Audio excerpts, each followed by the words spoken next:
Welcome to Final Moments, where history writes its last chapter one name at a time. Today, we pay tribute to the lives that left their mark on the world. From towering figures in sports and diplomacy to the voices that shaped our culture, their stories remind us that legacy is more than just a word, it's the echo we leave behind. If you appreciate the weight of history and the stories that define it, like, subscribe, and join us as we honor those who took their final bow. Let's get started. Number 1. Oliver Miller. At 6'9" and over 170 kilograms at his peak, Oliver Miller was an anomaly in the NBA. A player of extraordinary size, yet with surprising agility, vision, and defensive powers. His passing ability was rare for a center, and his shot-blocking instincts anchored defenses. But his career was defined as much by his talent as by his struggles with weight. Miller played 9 NBA seasons across 6 teams, most notably with the Phoenix Suns. Drafted 22nd overall in 1992, he entered the league at 127 kilos, a heavy but manageable frame. But over the years, weight gain became a defining challenge for him. By some accounts, including Shaquille O'Neal's, Miller once reported to camp exceeding 180 kilos. Even so, he carved out a respectable NBA career, averaging 7.4 points, 5.9 rebounds, 2.2 assists, and 1.5 blocks over 493 games. His best season came in 1995-96 with the Toronto Raptors, where he averaged 12.9 points, 7.4 rebounds, and 2.9 assists while shooting 52.6% from the field. His basketball IQ compensated for his conditioning struggles, allowing him to remain a productive contributor. In 1993, Miller played in the NBA Finals against Michael Jordan's Bulls, providing key moments for a Suns team that fell short in 6 games. After bouncing between NBA teams, overseas leagues, and minor circuits, Miller's last NBA stint came in 2003-04 with the Timberwolves. He continued playing in lower-tier leagues until retiring in 2010. His post-career life was troubled. Legal issues culminated in a 2012 assault conviction, resulting in a year in prison. Though he later re-entered the basketball world through camps and mentorships, his legacy remained overshadowed by unfulfilled potential and off-court struggles. Miller passed away at 54 from cancer. The University of Arkansas, where he still holds the school's block record, and the Raptors, where he was part of the franchise's inaugural roster, mourned his loss. His career remains a testament to talent, struggle, and perseverance, an unconventional path through basketball history. Number 2. Kathryn Apanowicz. A life on screen, a voice on the airways, and a presence in the heart of Yorkshire, Kathryn Apanowicz was more than just an actress or broadcaster.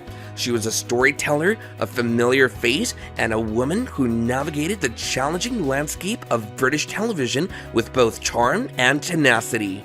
Born in Bradford in 1960 and raised in Leeds, Kathryn's path to television was set early. The daughter of a Polish RAF pilot, she found herself in the spotlight at just 8 years, singing and dancing on Yorkshire Television's junior Showtime.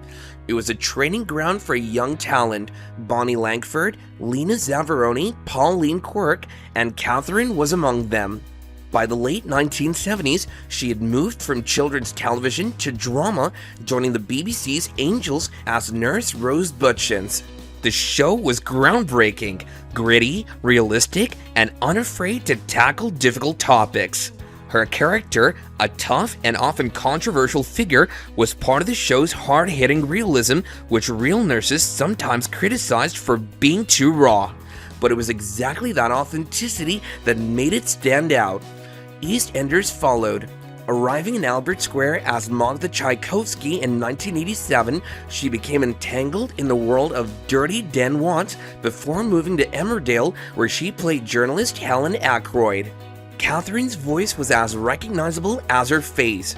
From Minister of Fem's launch in 1992 to presenting BBC Radio Leeds and BBC Radio York, she was a fixture in the airwaves. Wire TV, Afternoon Life, and Life Talk, later rebranded as Loose Woman, showcased her ability to balance warmth with sharp professionalism. Her personal life was forever linked to Yorkshire's most beloved presenter, Richard Whiteley. Their love story spanned decades, from a brief romance when she was 18 to a life shared in Ilkley and Wensleydale. After his death in 2005, she honored his legacy in print and in action, donating his spectacles to those in need in Ethiopia, a gesture chronicled by the BBC. After a long illness, Kathryn Apanowicz passed away at 64. Her contributions to British television and radio leave behind an enduring legacy.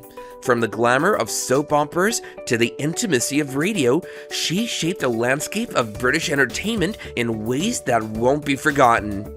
Number 3. Hilary Keenlyside.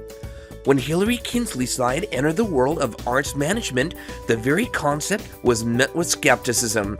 In the late 1970s, the arts were still seen as a realm of passion and patronage, not business.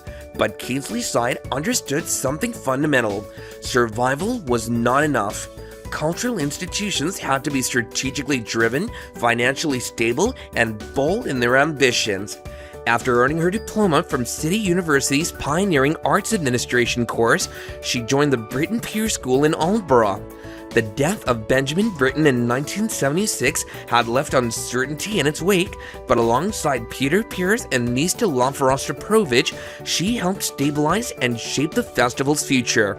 From Aldborough, she moved through some of the UK's most prestigious art institutions, including Scottish Opera and the Academy of St. Martin in the Fields, where she expanded international touring and developed sustainable revenue models.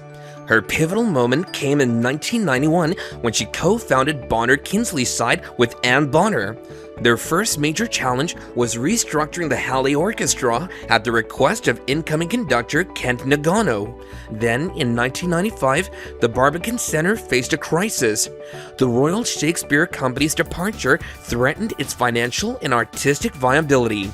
While Bonner envisioned an international festival model, Keenlyside worked alongside relentlessly to reconfigure the theatre itself, whitening the fly tower, adding an orchestra pit, and ensuring adaptability for opera, dance, and musicals. The transformation took just 4 months. Her expertise became indispensable. She worked with institutions of all sizes, from the Almeida Theatre under Ian McDiarmid and Jonathan Kent to the Royal Opera House under Tony Hall. When National Lottery funding arrived in 1994, she advised on over £200 million in arts infrastructure, including the Roundhouse and Hampstead Theatre. Her final major project, Woolwich Works, turned derelict military buildings into a thriving arts hub. Beyond business, she brought a tenacity that saved lives, her own included. Trapped in a car wreck in her Aldborough days, she sang for hours to stay conscious until rescuers arrived. The same resolve carried her through a lifetime of work, ensuring the arts weren't just preserved, but propelled forward. Number 4. Chris Moore. Chris Moore wasn't one for grand declarations about his work. He called himself a craftsman, not an artist, but his airbrushed visions of alien landscapes, gleaming spacecraft, and surreal dreamscapes defined the look of classic sci-fi paperbacks for decades. He painted futures that readers could hold in their hands. Born in 1947 in Rotherham, England, Moore knew early that he wanted to be a commercial artist. He studied at Maidstone College of Art before honing his skills at the Royal College of Art in London. His first book cover came in 1972, an edition of Lawrence Durrell's The Black Book. But it wasn't until 1975, with his cover for the British edition of Alfred Bester's The Computer Connection, retitled Extra, that he began shaping the visual landscape of modern science fiction. His covers became synonymous with the works of Philip K. Dick, Arthur C. Clarke, Kurt Vonnegut, and Isaac Asimov, among others. His 1990 rendition of Do Androids Dream of Electric Sheep with its stark, high-contrast aesthetic bridged the gap between Dick's novel and the cinematic legacy of Blade Runner. Stephen Gallagher in Journeyman: The Art of Chris Moore noted that Moore refused to be called a master, admitting only to the quiet satisfaction of getting an image right. That understated precision marked his work, whether he was envisioning interstellar travel or designing album covers for Fleetwood Mac and Rod Stewart. Even when commissioned to create wallpaper for The Empire Strikes Back, Moore approached it with the same methodical attention to detail. In a 2011 interview, he described his process as discovery rather than invention. The final image, he believed, emerged from a series of happy accidents, a glimpse through a window onto another world. Chris Moore passed away on February 7th at the age of 77. He leaves behind a body of work that shaped the imaginations of generations. He may have called himself a craftsman, but his work was nothing short of visionary. Number 5. John Taffin. The Diamond Dot John Taffin wrote and lived guns. Born in 1939, he grew up in an era where revolvers ruled the American West and never let that love fade away. Over the decades, he became the name synonymous with big-bore six-guns, hand-loading, and the art of precision shooting. His influence in the firearms world is undeniable, with over 500 articles and 5 books to his name. He spent 30 years as a math teacher, but his real lessons were taught through the pages of Gun, American Handgunner, and Gun Digest. Readers knew him as a man of knowledge, integrity, and a deep passion for revolvers, particularly single actions. Taffin didn't just collect guns, he tested them, pushed them to their limits, and documented their performance with an attention to detail that only few could match.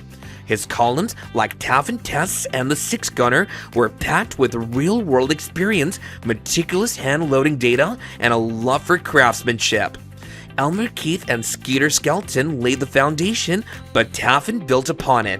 His 1997 book, Big Bore Six Guns, remains a must-read for revolver aficionados. He didn't just write about legendary cartridges like the .44 Magnum and .45 Colt, he worked tirelessly to refine their loads, expanding their potential.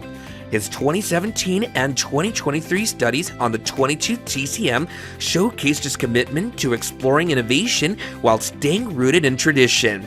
A deeply religious man, he lived his faith as a devoted husband to Dorothy May. Those who knew him personally speak of a man who wasn't only a wealth of knowledge, but a genuinely good-hearted individual, someone who would take the time to help, teach, and inspire. In 2008, Taffin played a key role in preserving the legacy of another revolver legend, helping to establish the Elmer Keith Museum in Boise. Now, with his passing on March 10, 2025, at the age of 85, the six-gun world has lost one of its greatest voices, but his words, his passion, and his influence will live on. Number 6. Michael Armacost.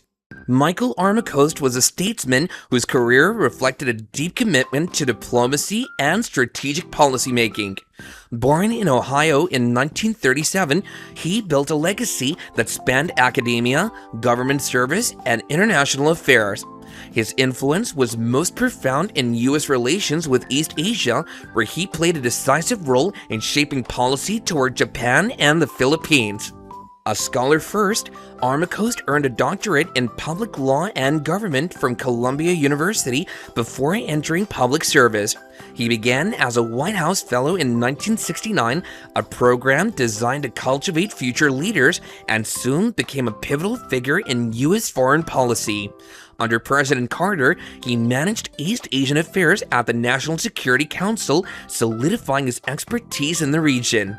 His tenure as U.S. Ambassador to the Philippines from 1982 to 1984 coincided with the volatile final years of Ferdinand Marcos's rule. In a time of upheaval, his diplomatic efforts balanced U.S. strategic interests with support for democratic transition. Later, as Undersecretary of State for Political Affairs under Ronald Reagan, he was central in crafting Cold War strategy, navigating tensions across multiple geopolitical fronts. In 1989, President George H.W. Bush appointed Armacost as ambassador to Japan, where he earned the nickname Gaiatsu, Mr. Foreign Pressure. He played a key role in urging Japan to deploy its self-defense forces during the Gulf War, challenging long-standing constraints on Japan's military role.